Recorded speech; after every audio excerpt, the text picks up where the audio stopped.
Hello ladies and gentlemen, thank you very much indeed for tuning into this short screen tutorial on how to answer the 7-mark question for part A of paper 2. In the case of my group, it's going to be question B, or the 7-mark question on the USA in the 1920s. So let's get straight down to business. You're going to have 2 7-mark questions in paper 2. The exam technique for part B, in the case of my students, the Arab-Israeli conflict, the exam technique is different.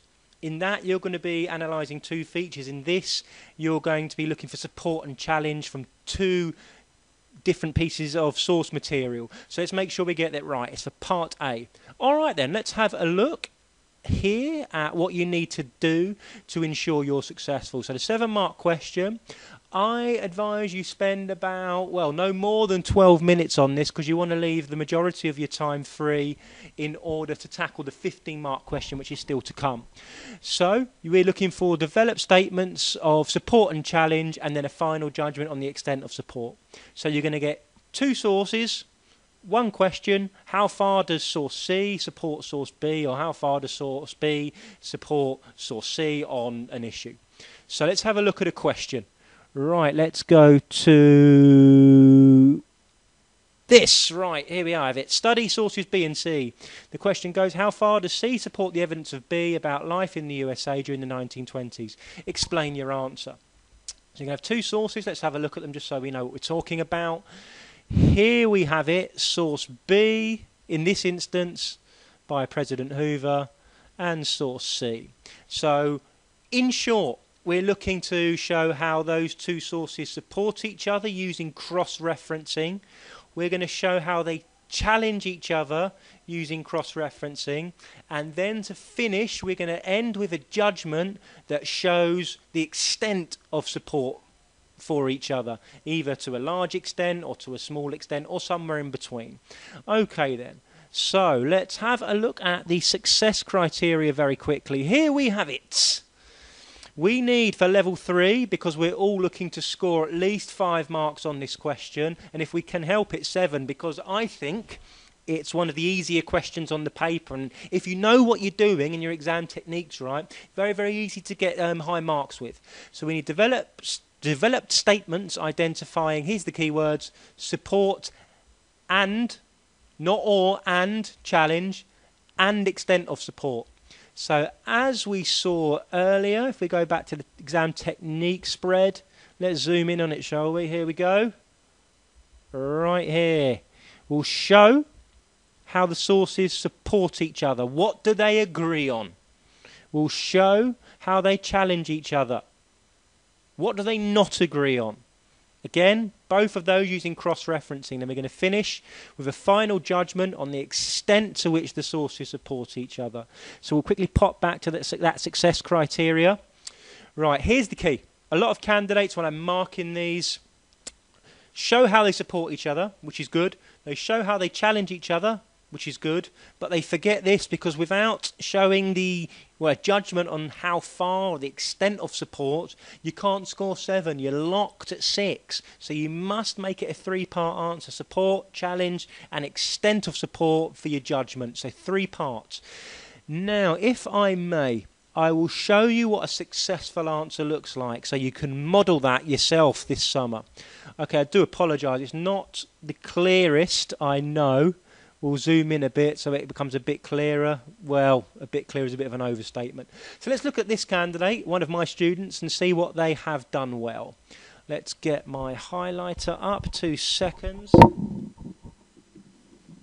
Right, they've started, well, giving the examiner exactly what they want. Source B shows much support of source C. It should say support for source C.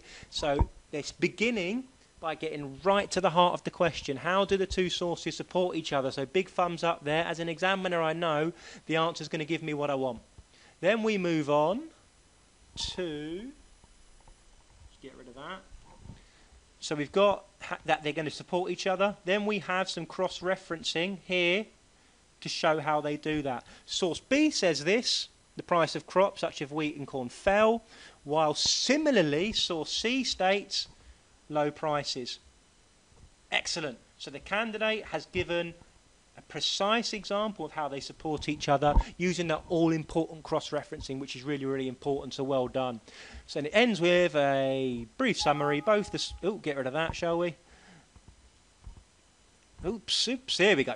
Both the sources include or indicate that the low prices caused by the bust caused significant problems for farmers. So excellent.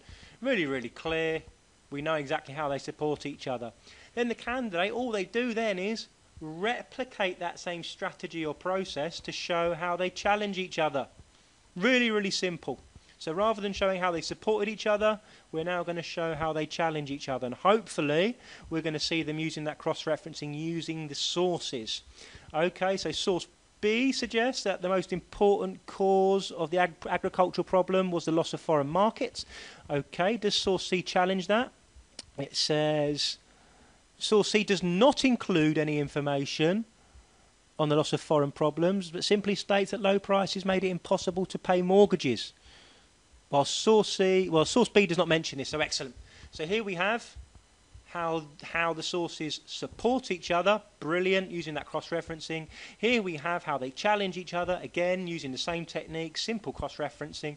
Now we're looking for a judgment on the extent of support, because with only those two paragraphs, we're locked at 6. Can we get to 7? Overall, the sources B only show a little support over the causes of farmers' problems, as source B places more emphasis on the foreign market, while source C emphasises problems caused by lower prices. Excellent. So the candidate has supported, they've challenged, and they've given that clear judgment. So to me, that sounds like 7 out of 7. Let's have a look at that success criteria once again. Do we have developed statements identifying support? Yes, we do. Do we have the same but for challenge? Yes, we do. And do we have the extent of support? I think we do. So 7 marks. For overall evaluation of extent, I think we've got that, and in fact we've got it very, very well in that instance. A couple of grammatical errors in there, but nothing too much to worry about. It doesn't cloud the meaning of what they're saying. So I think we can safely say that that answer is a 7. So well done, very, very simple. If you've got any questions about that, please do link me up on Twitter. It's @HistoryChappy. You can email me via the website. For this tutorial and loads of others, visit my YouTube channel or visit www.historychappy.com. Thank you very much indeed for watching, and goodbye.